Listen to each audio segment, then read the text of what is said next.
দেখো বন্ধুরা, এখানে বৌদি রেডি হয়ে গেছে আর স্টেজে চলে আসছে। এখানে রাতের ফটোশ্যুট চলছে। বৌদিকে খুব সুন্দর লাগছে, খুব সুন্দর সাজিয়েছে কিন্তু।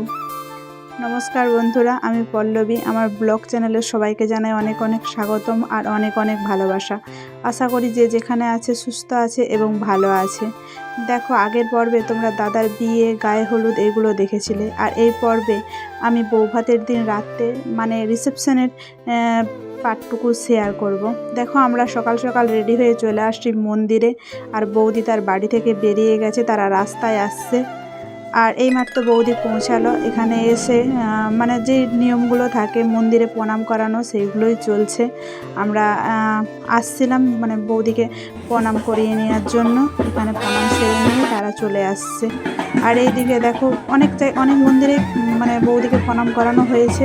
ওই একটাই আমি ফটোশ্যুট নিয়েছিলাম, সেটাই তোমাদের সাথে শেয়ার করলাম। আর এদিকে বাড়িতে মানে প্রবেশ হচ্ছে, আর সব বোনেরা আমরা নেচে নেচে বৌদির সাথে ঢুকছি। আর তারপর সকালের আর কোনো ভিডিও নেওয়া হয়নি, একেবারে রাত্রে দেখো এখানে আমরা রেডি হয়ে গেছি। আর মানে এই কার্টুনগুলো হয়েছিল, একটা গোপাল ভাঁড় আর একটা কার্টুন। আর এখানে আমার বোন তাদের সাথে একটু ভিডিও করে নিচ্ছে। দেখো, এগুলো বাচ্চাগুলো দেখে খুব খুশি হচ্ছিল। আর এই বোনজি, ও তো প্রথম থেকে কাঁদছে। আর এদিকে দেখো, বৌদি স্টেজে ফটো তুলে নিচ্ছে, সবার সাথে ফটো মানে তুলে নিচ্ছে। খুব সুন্দর লাগছে বৌদিকে, বলো। আর আমার ভিডিও যদি তোমাদের ভালো লেগে থাকে তাহলে একটু লাইক, কমেন্ট, শেয়ার করে দিও। প্লিজ একটু সাবস্ক্রাইব করে দিও, এটাই আমার রিকোয়েস্ট। এখানে দেখো দাদার বন্ধুরা কি দিয়েছে। এখন এমনভাবে চলছে না, কার্তিক পুজো সেই কবে ওরা গিফট দিয়েছে কার্তিক ঠাকুর। তারপরে দেখো, আমরাও রেডি হয়ে চলে আসছিলাম বৌদির সাথে ফটোশ্যুট করতে। আর আমার শরীরটা একটু খারাপ ছিল, তাই খুব বেশি আমি ভিডিও নিতে পারিনি। যতটুকু নিয়েছি ততটুকুই শেয়ার করেছি। তারপরে দেখো, বৌদির সাথে ছবি তুলে নিয়ে এখানে যে ট্রেন্ডিং ভিডিওগুলো চলছে সেইগুলোই ছিল, সেইগুলোতেই আমি আর আমার হাজব্যান্ড দুজনে মিলে একটু ভিডিও করে নিচ্ছিলাম। এগুলোতে প্রথম টাইম আমরা উঠলাম, জানো, ফার্স্ট টাইম উঠলাম। আগে আমাদের সময়কে তো এগুলো থাকেনি, তাই এগুলোই খুব মজা লাগছিল। আমরা দুজনেই এগুলো ভিডিও করে নিচ্ছিলাম। সবাই এখানে দাঁড়িয়ে আছে দেখো।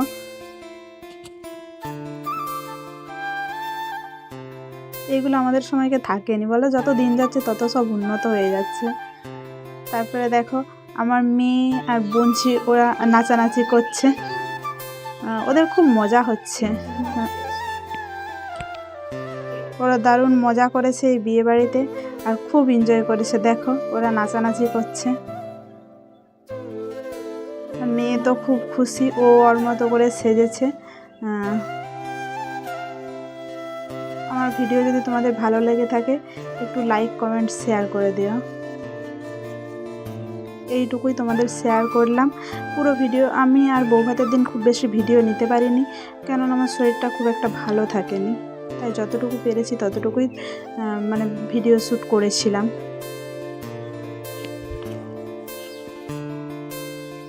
আর আমার যদি কোনো ভুল হয়ে থাকে আমায় একটু অ্যাডজাস্ট করে নিও তোমরা সেইগুলো। এখানে দেখো, বোনঝির দিকে দেখো, ওরা ভীষণ খুশি, খুব নাচানাচি করছে। আমরা দাঁড়িয়ে দাঁড়িয়ে দেখছিলাম। আর সেই দিকে মানে অনেক লোক ছিল, অনেক সব বৌদির বাড়ি থেকেও সব আসছিল। সেইখানটা আমাদেরকে ছেড়ে দিতে হয়েছিল, তো আমরা এইখানে অন্য জায়গাতে এসে আমরা মানে দাঁড়িয়েছিলাম আর কি। যেহেতু বৌদির বাড়ি থেকে সব চলে আসছিল, সেইখানটায় তো ভিড় হচ্ছিল, তো সেই জায়গা থেকে আমাদেরকে সরে আসতে হয়েছে। দেখেছো এখনের বাচ্চারা কত অ্যাডভান্স। আমরা তো এত সাজ টাজ এইসব বিয়েবাড়িতে জানতামই নি। আর এখন ওরা এইভাবে সাজবো, সেইভাবে সাজবো, মানে ওরা ওদের মতো করে সাজবে, সেগুলো বলেই দিচ্ছে আগে থেকে। আমরা তো এইসব জানতামই নি, বলো। ওরাও আমাদের সাথে ভীষণ মজা করলো।